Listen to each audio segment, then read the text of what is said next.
रात काफी हो चुकी थी। बाहर कड़कती बिजली और मूसलाधार बारिश हो रही है। पुराना मिट्टी के घर में दादा और 3 बच्चे लालटेन की पीली रोशनी में बैठे थे। बाहर बहुत बारिश हो रही है। दादा, फिर से वो डरावनी कहानी सुनाओ जिसमें जंगल के रास्ते वाला छलावा आता है। अरे, तुम लोगों को डर नहीं लगता क्या? कल रात से बिजली भी तो जा रही है।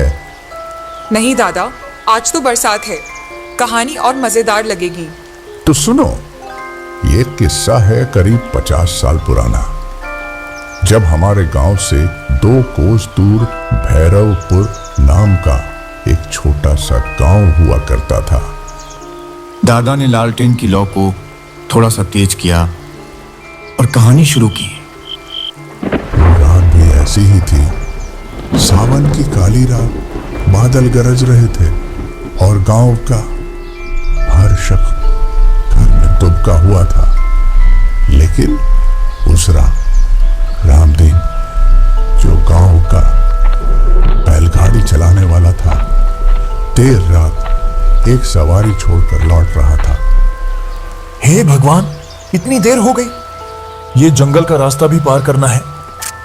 जंगल का वो रास्ता गांव में बदनाम था।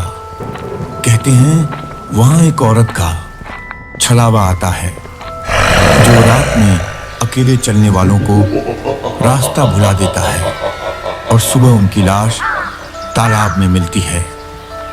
और तभी अजीब सी सीटी जैसी आवाज आती है। कौन है वहां? बारिश और हवा के बीच बस वही हंसी गूंज रही थी और रामदीन का दिल धड़क रहा था। उसने कदम तेज कर दिए, लेकिन पीछे से पायल की छन छन की आवाज भी तेज होने लगी। ये तो इंसानी कदम नहीं लग रहे। रामदीन ने पीछे मुड़कर देखा और वहां एक औरत खड़ी थी, भीगी हुई। उसके बाल चेहरे पर चिपके हुए और उसके पैर उल्टे थे। दादा, उल्टे पैर? ये तो...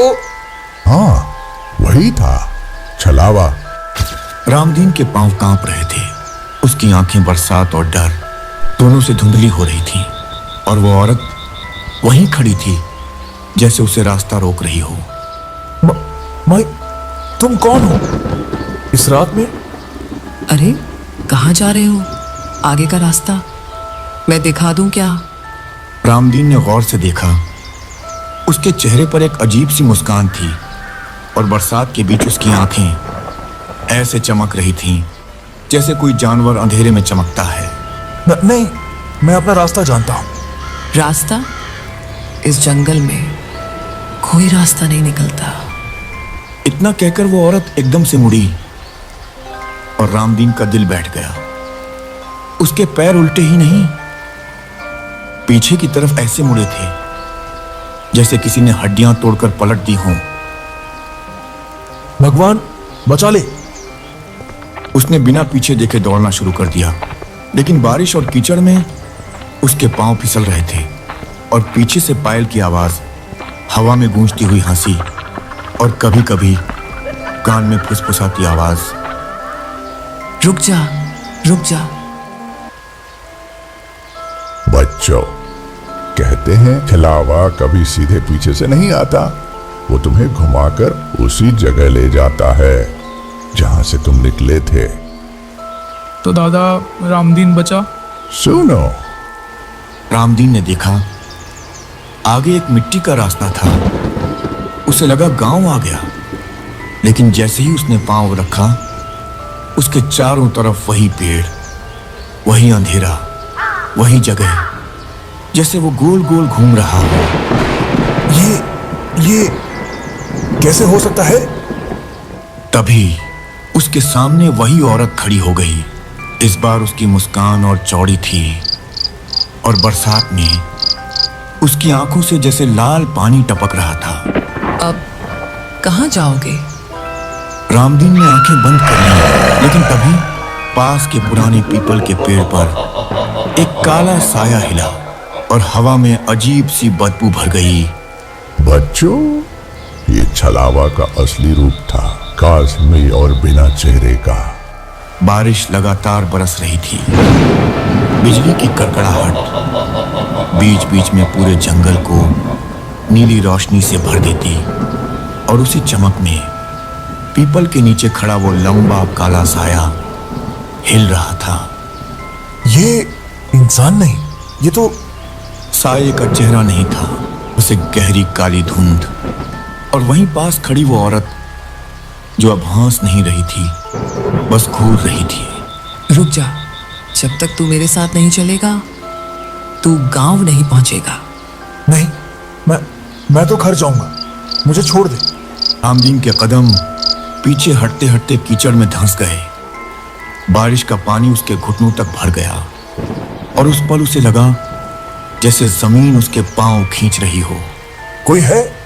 बचाओ!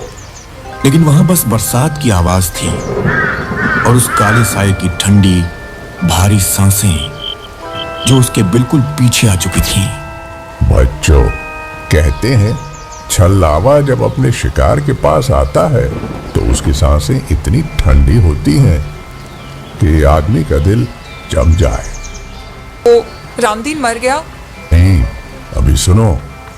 रामदीन ने जैसे तैसे अपने पांव कीचड़ से निकाले और उल्टी दिशा में भागा। वो जानता था कि इस जंगल में एक पुराना मंदिर है जहां की घंटी की आवाज से बुरी आत्माएं दूर भागती हैं। बस मंदिर तक पहुंच जाऊं, भगवान बचा ले। लेकिन रास्ते में उसे फिर वही औरत दिखी। इस बार उसके गले में सूखी माला थी, आंखें बिल्कुल सफेद और होंठ हिल नहीं रहे थे, पर आवाज सीधा रामदीन के दिमाग में गूंज रही थी। मेरे साथ चल, वरना तेरी लाश यहीं सड़ जाएगी। रामदीन ने पूरी ताकत से मंदिर की ओर दौड़ लगाई। पीछे से पायल की झंकार, साये की भारी सांसें और हवा में अजीब सी गंध उसका पीछा कर रही थी। और फिर जैसे ही उसने मंदिर की चौखट पार की, वो सब गायब हो गया। मतलब छलावा मंदिर के अंदर नहीं आ सकता? सुबह का उजाला हो चुका था, लेकिन रामदीन की आंखों में रात का डर अब भी ताजा था। गांव वाले मंदिर के पास इकट्ठा थे। ये साधारण बात नहीं है। मैंने सुना है जब छलावा किसी पर आता है तो उसकी नजर जिससे मिलती है उसका होश चला जाता है। मंदिर पहुंचा तो बच गया, पर वो औरत और वो काला साया अभी भी जंगल में है। गांव वाले आपस में बहस करने लगे। कुछ मानने को तैयार थे, कुछ इसे रामदीन का डर समझ रहे थे। अरे ये सब बकवास है। बरसात में पेड़ों की छाया, पत्तों की सरसराहट, आदमी डर जाता है। तो तू ही जाओ उस रास्ते से, पता चल जाएगा सच क्या है। शिवपाल ने हंसते हुए हामी भर दी और अगले ही दिन रात को जंगल का रास्ता पकड़ लिया। बच्चों, लोग अक्सर यही गलती करते हैं, वो मानते नहीं जब तक अपनी आंखों से देख न लें। तो शिवपाल के साथ क्या हुआ? वो अपने साथ एक और आदमी को भी ले गया था। बरसात फिर उसी तरह हो रही थी। बिजली चमकी और अचानक शिवपाल ने देखा रास्ते के बीच एक औरत खड़ी थी।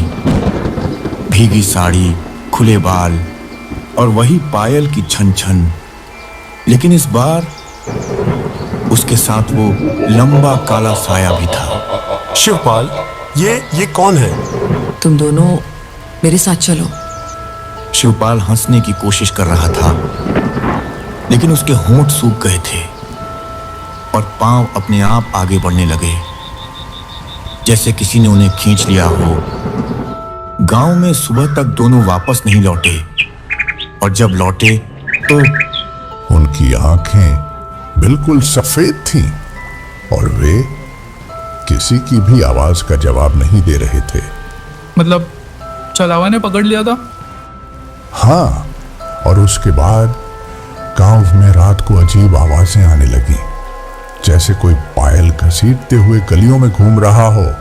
गांव में रात होते ही दरवाजे खिड़कियां बंद कर दी जाती, लेकिन पायल की वो घसीटती आवाज गलियों में गूंजती रहती। कभी कोई महिला की धीमी हंसी सुनाई देती, कभी पीपल के पेड़ के पास साये की हलचल दिखती। ये बात बढ़ने से पहले हमें पीपल के पेड़ पर पूजा करनी होगी और उस आत्मा को बांधना होगा। पर रात को वहां जाना जानलेवा है।